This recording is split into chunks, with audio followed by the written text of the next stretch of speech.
Ah, the moon. It's like a big ball of cheese and butter in the sky.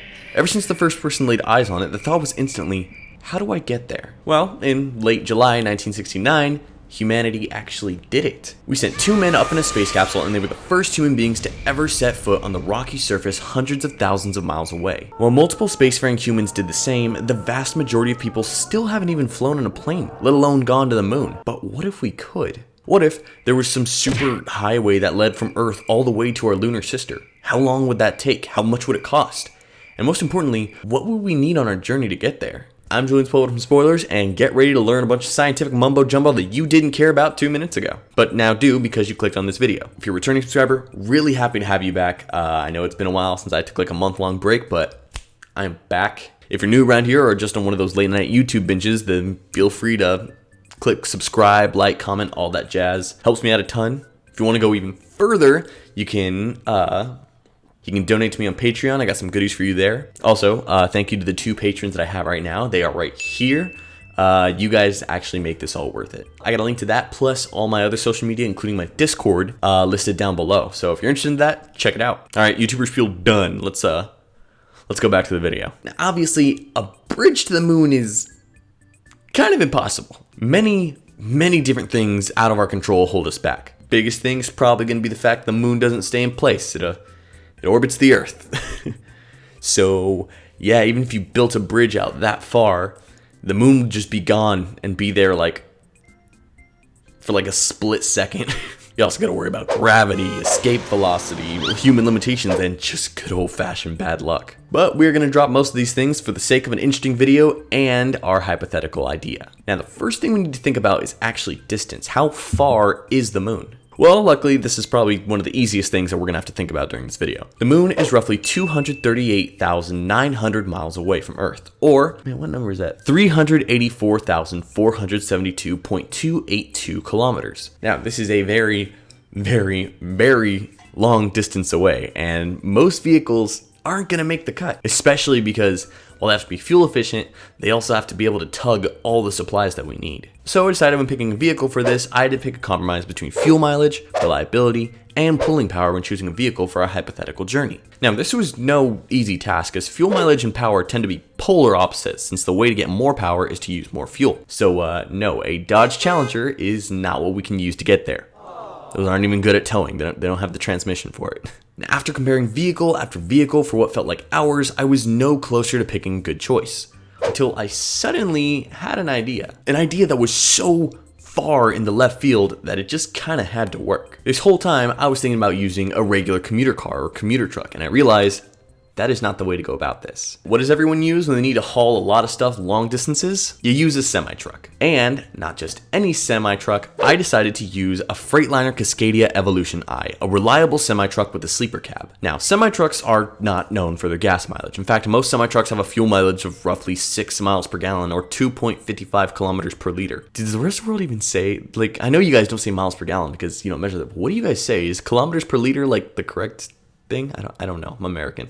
However, this fuel mileage is actually what separates the Freightliner from a lot of other semi-trucks. The Freightliner Cascadia Evolution has a very efficient 10.67 miles per gallon, which, while it's not the best, is much better than a lot of trucks of the same size and pulling capacity. And even better, it has a very, very long lifespan of roughly 500,000 plus miles. Of course, it only lasts as long if proper care is taken, so that means we're gonna have to bring up a bunch of maintenance stuff too. Now that you've picked up your semi-truck, the most important part of the trip starts now. You gotta decide what to pack. Now, this trip isn't gonna be no regular road trip, no. According to the website sciencefocus.com, a trip to the moon at a constant speed of 60 miles per hour would take around 6 months of straight driving time. However, our little trucker probably can't manage to go that far in one go, so we decided to allow him a little bit of downtime each day. 1 hour a day to eat and 8 hours to sleep. This definitely adds some extra time to the whole shebang, but not by much, as when all this downtime is accounted for, the allotted travel time jumps to roughly 8.3 months. Our little trucker is also going to need food, and a lot of it. We figured out how much food they need by taking the average amount of pounds of food eaten by Americans per year, and yes, we very purposely chose Americans because Nobody eats like we do. And then we cut that number in half. This equates to roughly 1,330 pounds of food and 207.5 pounds of water a year. In order to conserve space, we're going to have to force all this in the cab area, which, while difficult, can be done with around 80 square feet in the cab to work with. Now, the first couple months are going to be horribly cramped, I'm sure. But we decided that we can allow our little trucker to litter just a little bit to make sure that, he can actually make the journey without going psycho. This guy's going to be traveling for 8 months straight completely alone. I mean, radio broadcasts, I'm not even sure if they can reach that far. I don't think I'm going to be listening to my local radio station halfway to the moon, so he's going to be pretty alone. So throwing out a little bit of trash out the window onto the superhighway, just so he has room to sleep, seems a little bit necessary. We'll send a cleanup crew or something later. Maintenance is also going to be a huge factor in this journey, as without proper care, our semi-truck won't last for much longer than 100,000 miles. Now we need to think of all the oil, the coolant, all the different fluids that come with a truck, and we need to figure out how we're going to fit those into the equation. So this is the list of stuff that I figured out we are going to need. An oil change for a semi-truck is recommended every 25,000 miles, which equals to roughly 9.5 oil changes throughout the whole trip. Each oil change is around 15 gallons, so 143.43 gallons of oil is required for the entire trip. He's also going to have to take one heck of a car jack. Now we got to think of the coolant, because you got to replace that too. Coolant has to be replaced every 36,000 miles, which equals roughly 6.6 coolant changes. Each coolant change requires 12 gallons, so 79.6 gallons is required, or 764.16 pounds. Then you're going to have to change your brake pads. A brake pad change is required every 50,000 miles, so 4.8 replacements are needed, and you're going to need 10 brake pads per swap. Luckily, you don't have to worry about brake fluid because semi-trucks are handled by air brake system, so that's a little bit you can save there. You're also going to replace your transmission fluid every 60,000 miles, which equals roughly 3.98 replacements needed and 5 gallons per replacement, which equals to roughly 19.9 gallons total. And this, of course, equals to 149.25 pounds. Ooh, the weight is adding up. You're also going to have to replace your differential fluid every 60,000 miles, which equals roughly 3.98 replacements total. And since there's multiple differentials in the truck, it's going to be 7.5 gallons per change. So total, you're going to need 29.85 gallons, or 223.875 pounds. And lastly, of the vehicle fluids that you need is power steering, which needs to be replaced every 100,000 miles. So 3 replacements are needed at most, 5 gallons just to be safe, which equals 37.5 gallons. You're also going to need a small trailer attached to carry all this stuff. And now we are on to the biggest problem of this journey, which is lugging around all the fuel that we're going to need, because you're going to need a lot of fuel. Our meager 10.67 miles per gallon is going to force us to carry a lot, so we need to make it count. Luckily, our Freightliner can carry around 150 gallons of fuel by itself, which means on a full tank, it can travel around 1,600 miles. Now, I don't know about you guys, my math may be off, but 1,600 miles is nowhere near 238,900, so we're going to need a tanker. Lucky for the trucker, we found a 9,200 gallon tank that we're just going to fill up with diesel. Now, with all this extra fuel comes with a lot of extra weight, as the combination of this fuel trailer, the cab, and the supplies comes at a mind-blowing 111,443.605 pounds, which is starting to get a little bit over the safe amount of tugging for this semi-truck. Now, first, we weren't too worried about weight when trying to figure all this out, as we figured the closer the truck got to the moon, the less gravity it would feel. After all, the moon's gravity is only around 16.5% of Earth's gravity, which would make the truck weigh significantly less mere months after it starts. But this actually ended up working against us when we tried to figure this out. Here is where I started running into problems. Now, obviously, if you guys have been around my channel, you know that I am terrible at math. I barely made it through high school algebra. I'm not going to be able to figure all this out by myself, let's be perfectly honest. Adding and subtracting, that's fine. Multiplication, I'm out of here. I needed my friend to help me out with the math, my buddy Lou. Now, I offered Lou if he wanted me to link his social media, but all he has is a WWE Tumblr blog, so he said, just say thank you. So, thank you, Lou.